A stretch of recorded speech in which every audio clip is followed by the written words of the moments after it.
Bobo back with you at three's in. So one more today, and then I've got to hit the bricks and get some things done. One of the first things on my agenda is to get sheared up here and over here. Good Lord. At any rate, I'm surprised the local HOA base commander hasn't been on my ass. But anyway, be that as it may. In this presentation, I'm going to talk a little bit about Herr Doctor Max Baumann. Max Baumann was instrumental in my journey to research the Holligers. And I think he deserves a shout out just himself. In 1998, I decided to fly over to Switzerland to kind of traipse around to see if I could find my roots over there. And we had a guy in town. His name was Bud Baumann.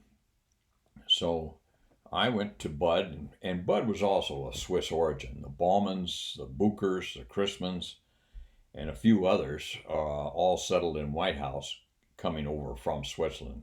And Bud had a great interest in genealogy. So I went to Bud one day. He ran the local auto repair station there in White House. Used to be a gas station till the feds shot him down. Anyway, another story for another day. So I said to Bud, how'd you like to go to Switzerland with me? And he said, oh, that'd be great. That'd be great. He said, by the way, he said, I had an opportunity to meet a guy named Max Baumann. And he said, Max is a Swiss historian, a former university professor in Swiss history. And now in retirement, he researches Swiss families who immigrated to America, specifically to the Ohio area.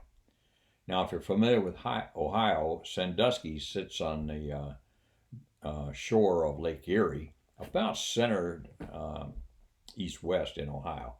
And the Swiss settled that area west through Toledo and a little bit south in that area were huge Swiss communities.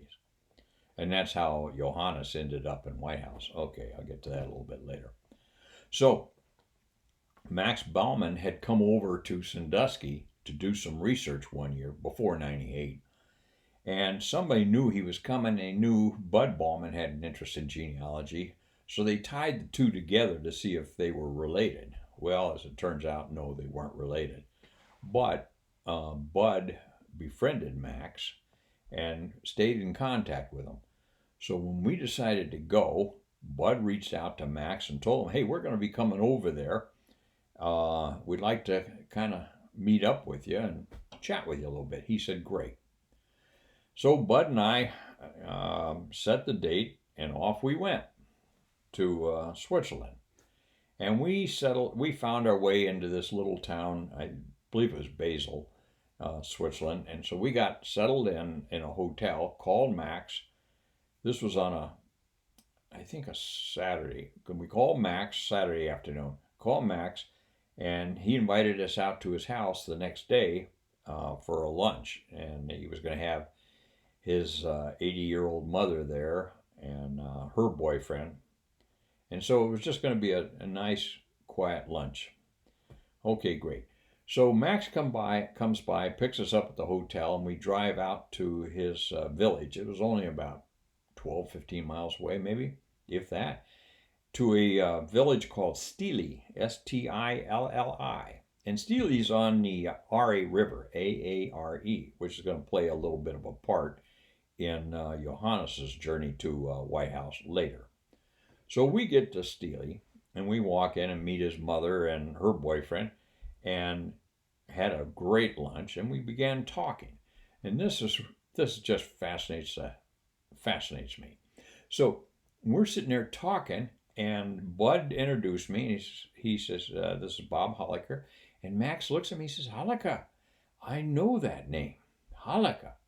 He says, you see here in this book I wrote, and the book is called Rhein und Rufenach.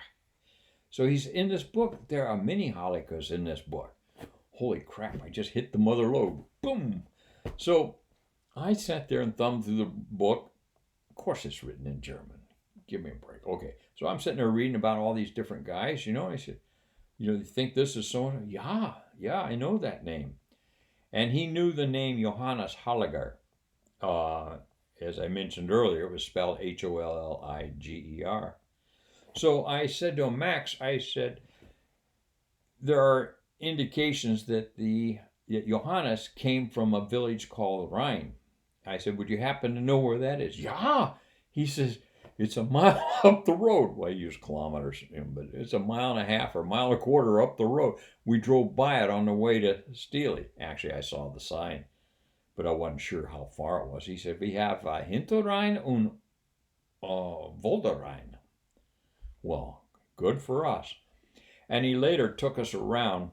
He had done the research on these communities. He'd actually, like I said, written a book on Johannes's hometown.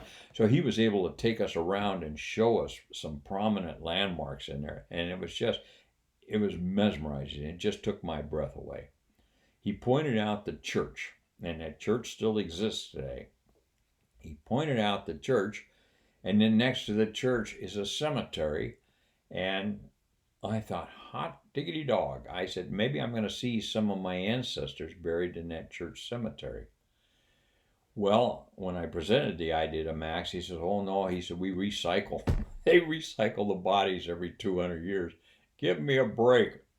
That was so disheartening. But he did show me a baptismal font that is still there that Johannes would have been baptized in. And we discussed a little bit about the church. It's the Reformed Church. I don't know Reformed from what. I haven't figured that out. But at any rate. And then he took me around and he showed me a building that Johannes would have lived in with his mother and his brother after his father had died. That was part of some apartments that the church had, probably best described. And we talked a little bit about that and a little bit more. Max then, over the next couple of days, was able to get us into the basement of the archives in the county. And from there, I was able to do quite a bit more research. And what's funny is once you start looking at names like Holligers and you start recognizing these names, it's as if all these people are crying out, I'm here, look at me, see me, find me. And I was able to take the Holligers back to the 1400s, I think, on that trip. In discussion with Max, and I'm going to use this as the image if I can find it, I asked him, I said, how do you think Johannes would have traveled to America? Oh, he says, it's easy. He says, look out the window, that's the river, and that river flows up to the Rhine, and then the Rhine flows up to Amsterdam. And he says that's more than likely how he would have traveled in those days, because there were two points of disembarkment, I guess, of leaving. One was in France, the Havre, is that how you pronounce it? And then Amsterdam.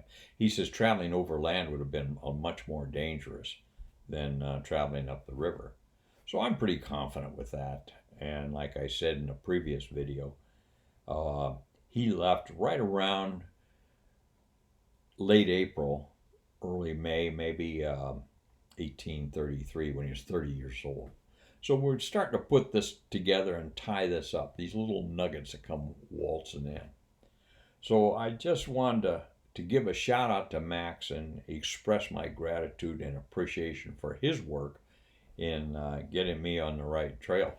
What was funny was when we were in the archives, I would be down there looking at the peering over the book, and Max would come in, and he would, I'd say, hey, Max, take a look here. This Holliger here, is this how he folds in?